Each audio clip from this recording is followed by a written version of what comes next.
Alors aujourd'hui, on sait qu'il y a à peu près 66 000 emplois 500 qui ont été créés, emplois directs qui ont été créés grâce à l'économie circulaire depuis le début du mandat. Le comptage a été fait à peu près en 2016, on est en train de le consolider aujourd'hui. Voilà ce que représente aujourd'hui l'économie circulaire dans l'économie globale à Paris, à l'heure où la transition écologique, on sait que cette transition peut être porteuse de centaines de milliers d'emplois. Eh bien, ce chiffre, il conforte notre stratégie que nous avons commencé à construire en 2014 et que nous avons voté en 2017. Au travers du plan d'économie circulaire qui se décline via une feuille de route et un plan d'action qui est censé et qui va nous conduire en 2020 vers une ville qui produit moins de déchets, qui consomme durablement, qui recycle de manière plus efficace, mais surtout qui valorise et qui répare nos objets du quotidien pour y envisager une seconde vie. On sera ainsi mieux armé pour lutter contre les inégalités et la pauvreté, mais aussi contre la prolifération des déchets, gros sujet sur lequel nous travaillons quotidiennement, notamment avec Gilles Ménède. Alors parmi les objectifs fixés et les réalisations connues, outre l'appui d'un certain nombre de projets structurants dans l'arrondissement, on en parle à chaque fois, donc je ne reviendrai pas dessus, mais voilà, l'arrondissement du 18e reste pionnier sur plein de domaines, notamment dans l'alimentation, avec la Louve, carton plein, mais voilà, j'en reste là. Je citerai juste depuis 2014 et donc concrétisé par ce plan la généralisation du tri des déchets qui sera organisé à la source et cette généralisation qui est prévue pour 2020, expérimentée dans 2 arrondissements parisiens. Voilà, on a expérimenté d'ailleurs à la Caisse des écoles dans le 18e, ça fonctionne très bien. J'en profite juste pour dire que si on a prévu de le généraliser pour 2020, la loi ne le rendra obligatoire qu'en 2025. Donc nous sommes déjà en avance par rapport à ce que nous demande la loi. En parallèle, et AFAF en a parlé, ainsi que Douchka, on a engagé la collecte des fruits et légumes sur 53 marchés alimentaires pour les redistribuer, voire les valoriser en compost. Compostage que nous développons par ailleurs à Paris, c'est pas évident, parce que le Parisien a un peu de mal à composter. C'est vrai qu'aujourd'hui, déjà trier chez soi, c'est pas évident, faut trouver la place, et puis composter sur l'espace public ou dans les parcs, on n'a pas encore réussi à généraliser tout ça, donc on continue de travailler dessus. Et puis nous avons aussi décidé d'ouvrir une ressourcerie par arrondissement, ce sera le cas, une nouvelle ressourcerie dans le 18e, dans le courant de l'année 2019, d'accompagner les commerces zéro déchet, etc. Je voudrais en profiter ici pour remercier les services, parce qu'on en parle peu, mais ce sont eux qui sont en capacité aujourd'hui de faire en sorte que la politique publique que nous déroulons au travers de notre feuille de route, elle marche. Voilà, donc je voudrais remercier précisément la DPE et la DE, donc la propreté et les services de l'attractivité de l'économie, qui contribuent largement à la mise en œuvre de ces objectifs et qui sont au quotidien en lien avec les acteurs qui font l'économie circulaire aujourd'hui. Alors, je vous parlais d'une deuxième feuille de route. On a décidé d'accélérer la programmation en définissant une nouvelle salve d'objectifs pour enrichir et préciser notre politique. C'est pour ça, ce soir, je vous présente différentes actions et particulièrement, alors, parmi ces actions, on va travailler sur la sensibilisation, la synergie entre les territoires, donc mieux coordonner notre action d'un arrondissement à l'autre, mais aussi de Paris, depuis Paris vers la première couronne et vers l'Île-de-France.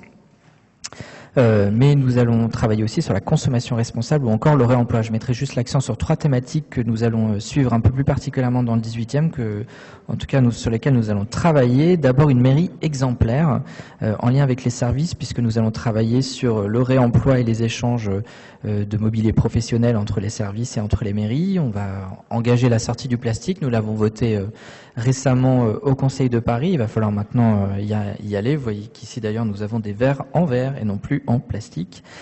On a par ailleurs, on va engager le déploiement de la collecte et la valorisation des biodéchets. Une mairie qui se mettra de manière plus appuyée en marche pour engager le schéma de la commande publique qui prévoit de privilégier des acteurs innovants de l'ESS, de l'insertion dans un certain nombre de prestations que nous pouvons commander au quotidien et qui vont nous permettre d'accentuer un petit peu notre effet en matière d'emploi sur le territoire.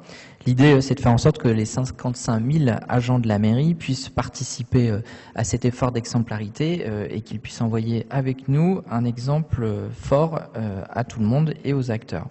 Deuxième focus sur la culture et l'événementiel, sur lequel nous travaillons beaucoup évidemment avec Karine Roland dans le 18e, culture événementielle, notamment pour proposer par exemple au théâtre de faciliter le réemploi de leur décor, ou encore de leurs costumes, ou encourager l'éco-conception d'expositions, de spectacles ou d'événements, d'encourager la mutualisation de solutions logistiques.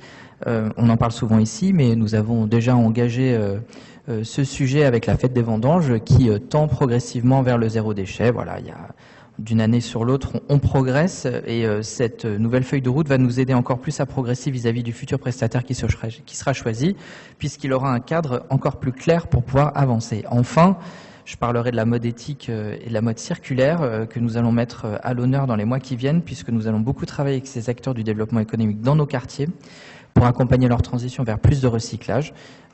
Nous les connaissons, les Gouttes d'Or de la mode dans le 18e ont déjà engagé cette transition avec un certain nombre d'acteurs qui travaillent le tissu et qui le recyclent, qui le retravaillent, qui mutualisent leurs outils pour confectionner de nouveaux vêtements.